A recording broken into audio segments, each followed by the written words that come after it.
सांपों के राजा शेषनाग की कहानी। क्या आप शेषनाग की कहानी के बारे में जानते हैं? हिंदू पौराणिक कथाओं में एक महत्वपूर्ण नाग है शेषनाग, जिसे शेष के नाम से भी जाना जाता है। हिंदू पौराणिक कथाओं में 1000 सिर वाला नाग दूध के सागर पर सो रहे भगवान विष्णु का सहारा है। इसके अलावा शेषनाग भगवान विष्णु का एक अवतार है। इसके अलावा शेषनाग अपने फन पर पूरे ब्रह्मांड को भी संभाले हुए हैं। शेषनाग को सृजन, संरक्षण और विनाश का प्रतीक माना जाता है। भारतीय पौराणिक कथाओं में एक जानवर का वर्णन है जिसे शेषनाग के नाम से जाना जाता है।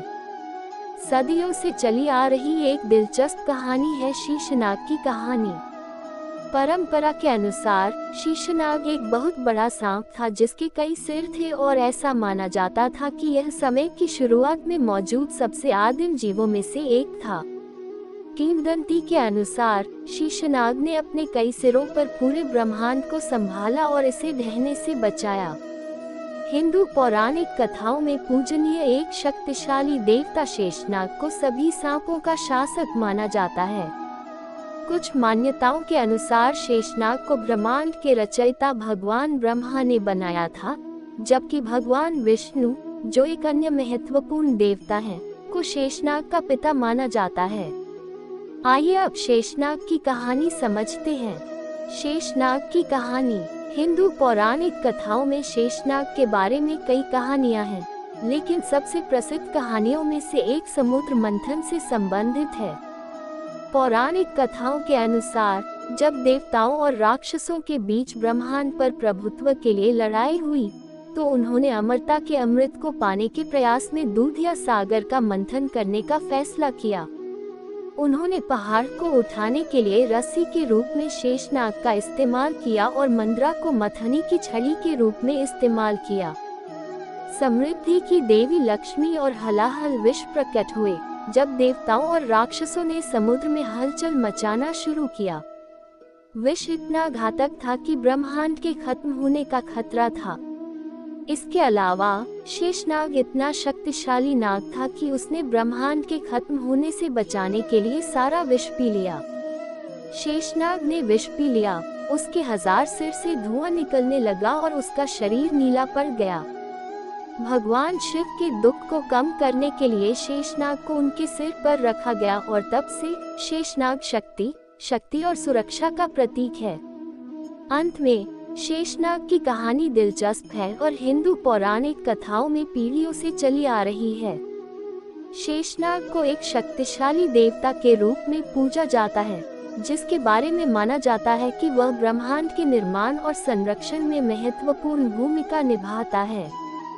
शेषनाग पर भगवान विष्णु को हिंदू पौराणिक कथाओं में अक्सर शेषनाग या आदि शेष पर बैठे हुए देखा जाता है, जो असंख्य सिर वाला विशाल नाग है। शेषनाग पर भगवान विष्णु का ये चित्रण उनकी शक्ति और पराक्रम का एक प्रसिद्ध प्रतीक है और यह ब्रह्मांड के रक्षक के रूप में उनके कार्य को दर्शाता है। भगवान विष्णु ने पृथ्वी को आदिकालीन जल से बाहर निकाला था, जो कि मान्यता के अनुसार ब्रह्मांड के निर्माण के समय वराह के रूप में प्रकट हुए थे। तब उन्हें आराम करने के लिए किसी स्थान की आवश्यकता थी, इसलिए उन्होंने विशाल नाग शेषनाग के ऊपर बैठने का फैसला किया। शेषनाग के 1000 सिरों की बदौलत भगवान विष्णु शांतिपूर्वक और सुरक्षित रूप से विश्राम कर सकते थे। ऐसा कहा जाता है कि भगवान विष्णु शेषनाग के सिरों पर विराजमान रहते हैं, जो पूरे ब्रह्मांड को संतुलित रखने के लिए पूरे ब्रह्मांड को संभालते हैं। समुद्र मंथन की कथा भी भगवान विष्णु के शेषनाग पर सवार होने से जुड़ी है। पहले भी कहा गया है कि इस घटना में शेषनाग का उपयोग समुद्र को हिलाने के लिए किया गया था, जबकि भगवान विष्णु उसके ऊपर से देख रहे थे। अंततः भगवान विष्णु द्वारा शेषनाग के देवता का चित्रण उनकी शक्ति और शक्ति के साथ साथ ब्रह्मांड के रक्षक के रूप में उनके कार्य को भी दर्शाता है। परिणाम स्वरूप हिंदू पौराणिक कथाओं में इसे एक प्रमुख और महत्वपूर्ण चित्रण दिया गया है और दुनिया भर में लाखों लोग इसे एक पवित्र प्रतीक के रूप में सम्मान देते हैं। शेषनाग का स्वरूप। शेषनाग की कहानी के अनुसार 1000 सिर वाला एक विशाल नाग और कुंडलित शरीर वाला शेषनाग आमतौर पर इसी तरह चित्रित किया जाता है। इसके सिर मुकुट वाले माने जाते हैं और हर सिर की दिशा अलग अलग होती है। इसका शरीर इतना लंबा है कि दुनिया भर में कई बार ये दावा किया जाता है कि यह लपेट सकता है। शेषनाग को कभी कभी सर्प जैसा निचला आधा भाग और मनुष्य जैसा ऊपरी शरीर वाला दिखाया जाता है। इस शेषनाग अनंत के नाम में अंतहीन शब्द ब्रह्मांड के अनंत पहलू को दर्शाता है। शेषनाग का प्रतीकवाद और महत्व। हिंदू पौराणिक कथाओं में शेषनाग की कहानी में ब्रह्मांड के कई पहलुओं और उसके कामकाज को दर्शाने के लिए शेषनाग नामक शक्तिशाली प्रतीक का इस्तेमाल किया गया है।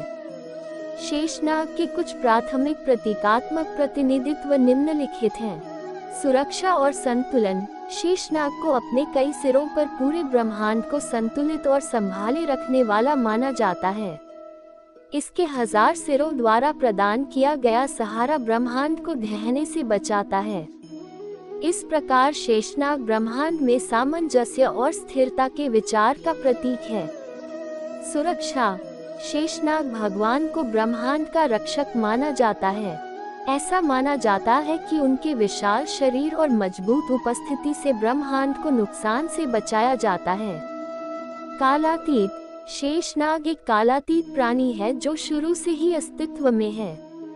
कालातीतता का विचार और यह विचार कि ब्रह्मांड शाश्वत है, इसकी असीम प्रकृति द्वारा दर्शाया गया है। शक्ति और ताकत। शेषनाग के अनगिनत सिर और कुंडलित शरीर उसकी अविश्वसनीय शक्ति और ताकत को दर्शाते हैं। हिंदू पौराणिक कथाओं में इसे सबसे शक्तिशाली प्राणियों में से एक माना जाता है। परिवर्तन और नवीनीकरण का प्रतीक। शेषनाग को कभी कभी अपनी केंचुल उतार कर नई केंचुलियां उगाते हुए देखा जाता है। भगवान कृष्ण का जन्म। हिंदू पौराणिक कथाओं के अनुसार भगवान कृष्ण के जन्म के समय उन्हें राक्षस राजा कंस से बचाना पड़ा था, क्योंकि कंस उन्हें मारना चाहता था। भगवान कृष्ण को सुरक्षित रखने के लिए उनके पिता वासुदेव उन्हें दूर के गांव में अपने मित्र नंद के घर ले गए थे। यमुना नदी तेज बह रही थी और वासुदेव भगवान कृष्ण को नदी पार करा रहे थे। इसके अलावा शेषनाग ने नदी पार करते समय भगवान कृष्ण और वासुदेव को अपने फन से सुरक्षा प्रदान की। शेषनाग का श्राप। कुछ किंवदंतियों के अनुसार कश्यप नाम के एक ऋषि ने एक बार शेषनाग को श्राप दिया था। ऋषि ने शेषनाग को अगले जन्म में नश्वर जन्म लेने का श्राप दिया था, क्योंकि वे उनके बच्चे को खाने के कारण उनसे बहुत क्रोधित थे। अपने अगले अवतार में शेषनाग ने एक मनुष्य के रूप में जन्म लिया, लेकिन उन्होंने अपनी पिछली क्षमताओं और ज्ञान को बरकरार रखा। परिणाम स्वरूप वे एक प्रसिद्ध ऋषि बन गए और अपने पिछले अपराधों के लिए प्रायश्चित करते हुए अपना जीवन ध्यान और तपस्या में बिताया। शेषनाग विवाह। शेषनाग का विवाह अनंत नागिनी से हुआ था। बताया जाता है कि सभी देवी देवता उस भव्य समारोह में उपस्थित थे, जहां शेषनाग और अनंत नागिनी का विवाह हुआ था। नमस्ते दोस्तों, अगर आपको हमारी वीडियो पसंद आ रही है तो वीडियो को लाइक और चैनल को सब्सक्राइब करें, ताकि इस तरह की वीडियो का नोटिफिकेशन आपको सबसे पहले मिले।